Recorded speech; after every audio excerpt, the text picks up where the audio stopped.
नमस्कार साथियों, स्वागत है आपका जीएस बूस्टर में। और आज का हमारा टॉपिक है संविधान एवं राज्य व्यवस्था की जो हमारी सीरीज चल रही है उसके अंतर्गत आज हम बात करेंगे कैबिनेट मिशन एवं संविधान सभा की। ओके, आज हम बात करेंगे राज्य व्यवस्था के इस इम्पोर्टेंट टॉपिक के बारे में। ओके, तो चलिए देखते हैं आज का टॉपिक। तो आइए देखते हैं cabinet mission 1946। Okay, cabinet mission 1946। देखिए, 1945 में ब्रिटेन में क्लीमेंट एटली जो कि लेबर पार्टी के उम्मीदवार थे, उनकी सरकार बनी तथा 14 मार्च 1946 को एटली ने एक घोषणा की कि भारतीयों को स्वतंत्र होने का अधिकार है। इसके लिए उन्होंने कैबिनेट मंत्रियों को 3 सदस्यीय मिशन, जिसे कि हम कैबिनेट मिशन भी कहते हैं, उनको भारत भेजा गया। ओके, और यह कैबिनेट मिशन 24 मार्च 1946 को दिल्ली पहुंचा। ओके, तो यहाँ पे इम्पॉर्टेंट ये है कि जो ये कैबिनेट मिशन है इसके अध्यक्ष कौन थे, तो इसके अध्यक्ष थे पैथिक लॉरेंस, और जो इनके सहयोगी सदस्य थे ये थे स्ट्रैटफोर्ड क्रिप्स और एवी अलेक्जेंडर। अब आपको यहाँ ध्यान रखना है कि जो स्ट्रैटफोर्ड क्रिप्स थे ये व्यापार बोर्ड के अध्यक्ष थे, और जो पैथिक लॉरेंस थे वो भारत सचिव थे, और एबी अलेक्जेंडर नौसेना मंत्री थे। ओके, तो इन तीनों चीज़ों का आप याद रखिएगा। और 24 मार्च 1946 को यह कैबिनेट मिशन दिल्ली आया। ठीक है, मई 1946 में कैबिनेट मिशन द्वारा एक रिपोर्ट प्रस्तुत की गई जिसके अंतर्गत निम्न बातें कही गई। अब इसमें कौन सी बातें कही गई, आइए उसको देख लेते हैं। पहला ये था कि एक अखिल भारतीय संघ, ये देखिए, एक अखिल भारतीय संघ जिसमें देसी रियासतें व ब्रिटिश प्रांत हों, उसके गठन की बात कही गई। ठीक है, और इसमें एक अंतरिम सरकार के गठन की बात कही गई जिसके तहत एक कार्यकारी परिषद का गठन हुआ। अब ये जो अंतरिम सरकार थी इसका गठन कब किया गया, 2 सितंबर 1946 को। कार्यकारी परिषद में जो सदस्य थे उनमें संख्या जो थी उनकी 14 थी, सभापति को छोड़कर। ओके, अब सभापति कौन था, लॉर्ड माउंटबेटन, और उपसभापति कौन थे, जवाहरलाल नेहरू। ठीक है, अब ये जो अंतरिम मंत्रिमंडल था, जो अंतरिम मतलब सरकार थी, इससे क्वेश्चन आते हैं, आइए इसको देखते हैं थोड़ा ध्यान से। अब ये जो अंतरिम सरकार थी इसमें जो जवाहरलाल नेहरू थे, इनके पास विदेश मामलों का मंत्रालय था। वल्लभ भाई पटेल गृह, सूचना और प्रसारण मंत्रालय था। जॉन मथाई उद्योग के मंत्री थे। बलदेव सिंह रक्षा मंत्री, बलदेव सिंह से कई बार क्वेश्चन पूछ चुका है। श्री राजगोपालाचारी शिक्षा मंत्री। CH भाभा कार्य खनन एवं ऊर्जा। राजेंद्र प्रसाद खाद्य एवं कृषि। आशफ अली रेलवे एवं परिवहन। जगजीवन राम श्रम मंत्रालय। लियाकत अली खान वित्त मंत्रालय। आई चुंदरीगर वाणिज्य मंत्रालय। अब्दुल रब निसार डाक एवं वायु। योगेंद्र नाथ मंडल विधि मंत्री, और गजानफर अली खान स्वास्थ्य मंत्री थे। तो इसमें आपको 2-3 याद रखना है, जैसे बलदेव सिंह, राजेंद्र प्रसाद, जगजीवन राम, ये 2-3। ठीक है, तो ये था अंतरिम सरकार का मंत्रिमंडल।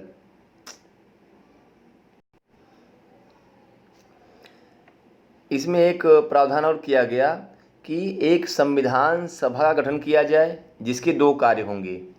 ठीक है, तो पहला क्या है, संविधान का निर्माण करना, और दूसरा जब तक संसद का गठन न हो तब तक संसद के रूप में कार्य करना। ओके, तो संविधान सभा का 2 कार्य था। संविधान सभा का जो पहला कार्य था वह यह था कि संविधान का निर्माण करना, यानी भारत के लिए एक संविधान का निर्माण करना, और दूसरा जब तक संसद का गठन न हो जाए तब तक संसद के रूप में कार्य करना। ओके, अब आइए देखते हैं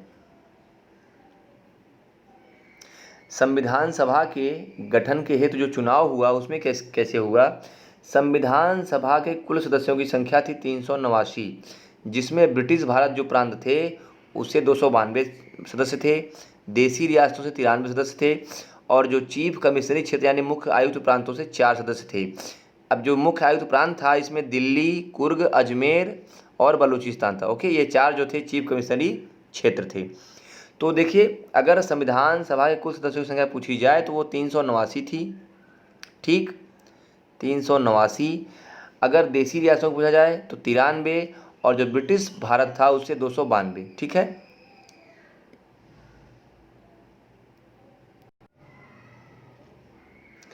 अब देखते हैं संविधान निर्माण के लिए जो संविधान सभा की मांग की गई उसमें क्या क्या था। सर्वप्रथम 1895 में तिलक जी ने स्वराज विधेयक के माध्यम से संविधान सभा के गठन की मांग की, जिसे ब्रिटिश सरकार द्वारा ठुकरा दिया गया। ओके, अगर ये पूछा जाए कि सर्वप्रथम संविधान सभा के लिए किसने मांग की, तो तिलक जी ने, यानी बाल गंगाधर तिलक ने स्वराज विधेयक के माध्यम से संविधान सभा के गठन की मांग की। कब की? 1895 में। दूसरा देख लीजिए, गांधी जी ने स्पष्ट शब्दों में 1922 में कहा कि भारतीय संविधान भारतीयों की इच्छानुसार ही होगा। 1934 में सर्वप्रथम औपचारिक रूप से M.N. राय ने संविधान सभा का विचार रखा। 1935 में प्रथम बार भारतीय राष्ट्रीय कांग्रेस ने आधिकारिक रूप से संविधान निर्माण के लिए संविधान सभा गठन की मांग की। और 1940 में, ये आपका जो 1940 वाला अगस्त प्रस्ताव है, तो इसमें अगस्त प्रस्ताव के तहत पहली बार ब्रिटिश सरकार ने स्वीकार किया कि भारतीय संविधान स्वभावतः भारतीय तैयार करेंगे, तथा 1942 के क्रिप्स मिशन द्वारा संविधान सभा के गठन की बात कही, लेकिन इन दोनों प्रस्तावों को कांग्रेस और मुस्लिम लीग द्वारा अस्वीकार कर दिया गया। ठीक है। अब आइए देख लेते हैं कुछ कथन जो कि क्रिप्स मिशन के बारे में कहे गए थे। तो क्रिप्स मिशन के बारे में एक जो कथन है वह यह था कि गांधी जी ने इसको आप लोग नोट कर लीजिएगा, गांधी जी ने इसे बाद के तिथि का चेक यानी पोस्ट डेटेड चेक की संज्ञा करके इसकी आलोचना की थी, जबकि पंडित जवाहरलाल नेहरू ने कहा था कि यह एक टूटते हुए बैंक के नाम पोस्ट डेटेड चेक है, माने बाद के दिनांक का एक चेक दिया गया है। ओके, जबकि पट्टाभी सीतारमैया ने इसे अगस्त प्रस्ताव का परिवर्तित संस्करण कहा था। ठीक है, तो ये तीनों कथन आप याद रखिएगा जो कि क्रिप्स मिशन के बारे में कहे गए थे। और जो क्रिप्स मिशन था इसके भी जो अध्यक्ष थे वह कौन थे? स्टैटफोर्ड क्रिप्स, जो कि उसमें युद्ध मंत्री थे। ठीक है।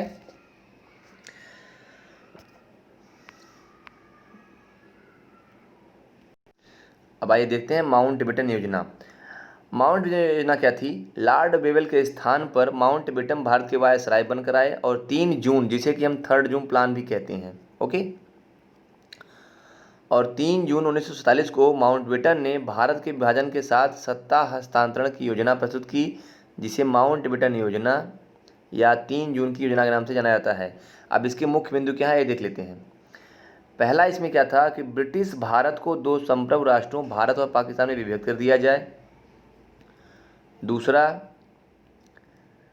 देसी रियासतों को अपनी इच्छानुसार भारत तथा पाकिस्तान में शामिल होने की स्वतंत्रता दी जाए। पंजाब और बंगाल के विभाजन के लिए जनमत संग्रह हो। ओके, लेकिन कांग्रेस और मुस्लिम लीग ने इस योजना को कांग्रेस और मुस्लिम लीग द्वारा इस योजना को स्वीकार कर लिया गया, जिसके फलस्वरूप इस योजना के क्रियान्वयन के लिए भारतीय स्वतंत्रता अधिनियम 1947 पारित किया गया। इसके अनुसार प्रांतों को 3 समूह में बांटा गया। समूह क में मद्रास, बम्बई, संयुक्त प्रांत, मध्य प्रदेश, उड़ीसा और बिहार थे। यह हिंदू बहुल प्रांत था। समूह ख में पंजाब, सिंध और उत्तर पश्चिम सीमा प्रांत था, जो कि मुस्लिम बहुल प्रांत था। समूह ग में बंगाल और असम को रखा गया। ओके, अब संविधान सभा के सदस्यों का जो निर्वाचन हुआ यह 292 + 4 यानी 298 पे हुआ। 296 पे हुआ। प्रांतीय विधानसभा के सदस्यों द्वारा अप्रत्यक्ष रूप से आनुपातिक प्रतिनिधित्व प्रणाली द्वारा किया जाना था। माने जो संविधान सभा के जो सदस्यों का चुनाव था यह आनुपातिक प्रतिनिधित्व द्वारा किया जाना था। ओके, अप्रत्यक्ष रूप से, जबकि देसी रियासतों के प्रतिनिधियों, जो कि 93 उनकी संख्या थी, के चयन की पद्धति परामर्श से होनी थी। अब देखिए, हैदराबाद रियासत के किसी भी प्रतिनिधि ने संविधान सभा में भाग नहीं लिया था। ओके, अब इसमें प्रावधान क्या था कि कैबिनेट जो मिशन था उसकी रिपोर्ट के तहत 10 लाख की जनसंख्या पर एक प्रतिनिधि को चुना जाना था। ठीक है, अब आइए देख लेते हैं संविधान सभा के 296 जो निर्वाचित सीटों से जो प्राप्त सीटें हुई उनमें कौन कौन थे? कांग्रेस 208, मुस्लिम लीग 73 और निर्दलीय जो थे 8 थे। संविधान सभा हेतु डॉक्टर भीमराव अम्बेडकर पूर्वी बंगाल चुने गए थे।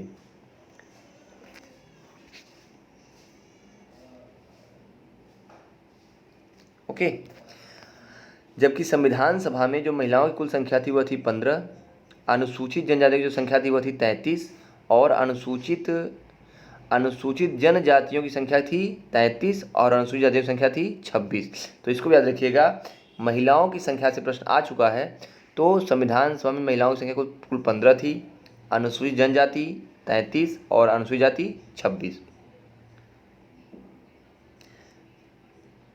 संविधान सभा में अपनी कमजोर स्थिति को देखकर मुस्लिम लीग ने कैबिनेट योजना को अस्वीकार करते हुए अपने लिए एक अलग संविधान सभा की मांग की और निर्वाचित संविधान सभा का बहिष्कार कर 16 अगस्त 1946 को प्रत्यक्ष कार्रवाई दिवस के रूप में मनाया था। ओके। तथा लीग ने संविधान सभा की पहली बैठक में भाग नहीं लिया था। तो ये रहा हमारा संविधान सभा और कैबिनेट मिशन का टॉपिक। इसमें कुछ चीज़ें हम फिर से रिवाइज कर दे रहे हैं। जैसे संविधान सभा में जो कुल सदस्य संख्या थी वह थी 389, जिसमें कि 292 ब्रिटिश प्रांत से थे और देसी रियासत से 93 और जो चीफ कमिश्नरी क्षेत्र थे उनसे उनकी संख्या 4 थी। ओके। और जो ब्रिटिश प्रांतों के 296 प्रतिनिधियों का जो समुदाय था उसमें 292 + 4 का आंकड़ा था और इसमें जो सामान्य संख्या थी, जो सामान्य वर्ग था वह 213, मुसलमान 79 और सिख 4 थे। ओके। और इसमें जो मैं बता दूं आपको कि सामान्यतः 10 लाख की जनसंख्या पर एक प्रतिनिधि चुनने का प्रावधान था और जो यह निर्वाचन प्रणाली थी यह आनुपातिक प्रतिनिधित्व के आधार पर और ये थी अप्रत्यक्ष निर्वाचन के रूप में। ओके। बाकी इसके अनुसार जो अंतरिम सरकार गठित की गई थी उसके मंत्रिमंडल में नेहरू जी, वल्लभ भाई पटेल, जान मथाई, बलदेव सिंह, ये सब को इन सब का विभाग जो है इनका बंटवारा किया गया था। ओके, जिसके बारे में मैंने आपको पहले बता दिया। और जो संविधान सभा गठन है, तो संविधान सभा का जो गठन था उसका प्रतिपादन सबसे पहले इंग्लैंड के समानतावादियों और सर हेनरी मेन ने किया था, लेकिन इसको व्यवहारिक रूप में सबसे पहले अमेरिका और फ्रांस में अपनाया गया। ठीक।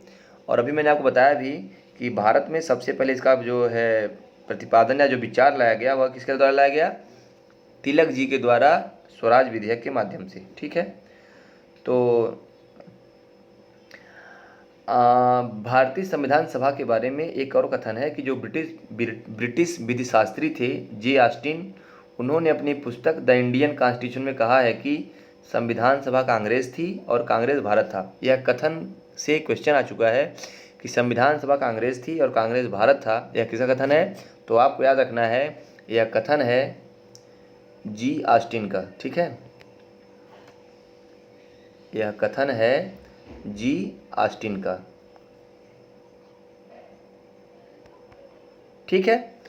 तो साथियों, यह रहा हमारा आज का टॉपिक और यह टॉपिक आपको कैसा लगा?